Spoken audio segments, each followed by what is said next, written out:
Hi everyone! Welcome to my YouTube channel. For today's video ay magluluto tayo ng sinigang na baboy.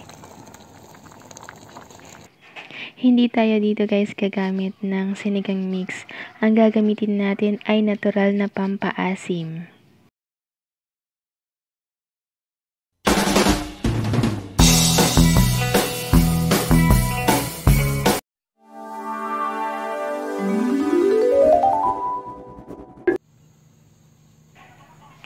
Ayan, kapag nahugasan na natin ang baboy at nahiwan na rin natin ito, pakuluan na natin ito sa katamtamang apoy.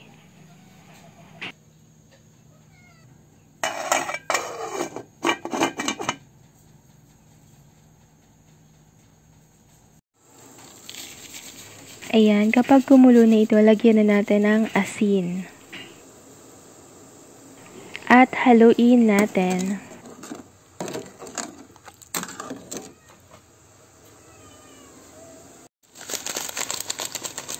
At lagyan na din natin pala ng pampalasa.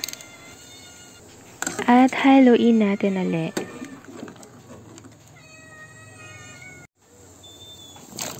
Ayan, habang pinapakulo natin ang karne, maglagay na rin tayo ng hiniwang gabi.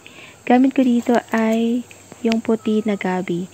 Lagyan na din natin ng hiniwang bawang at sibuyas. Ayan, haluin lang natin.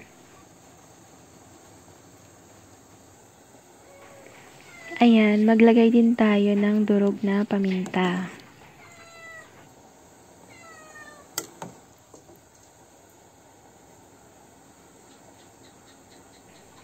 Ayan, takpan lang natin para mas mabilis ang pagkulo.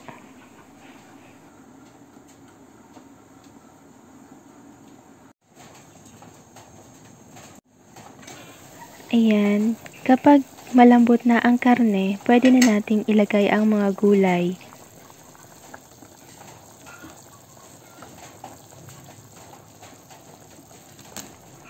Ayan, ilagay na natin ang mga okra at hiniwang sitaw.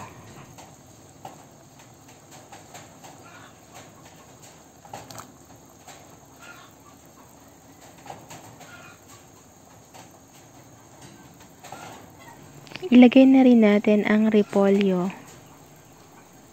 Yung iba guys, hindi naglalagay ng repolyo sa sinigang. Pero ako nilalagyan ko kasi nasasarapan ako pagka mayroong repolyo sa sinigang. Parang naging manamis-namis ang sinigang dahil sa repolyo. Ayan, takpan natin ito.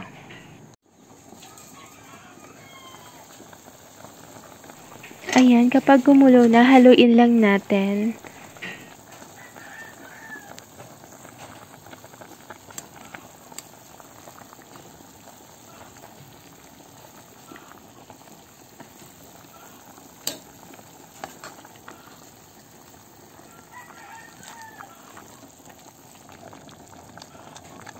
Ayan, para medyo lumapot ang ating sinigang, kumuha lang tayo ng slice ng gabi at durugin natin ito.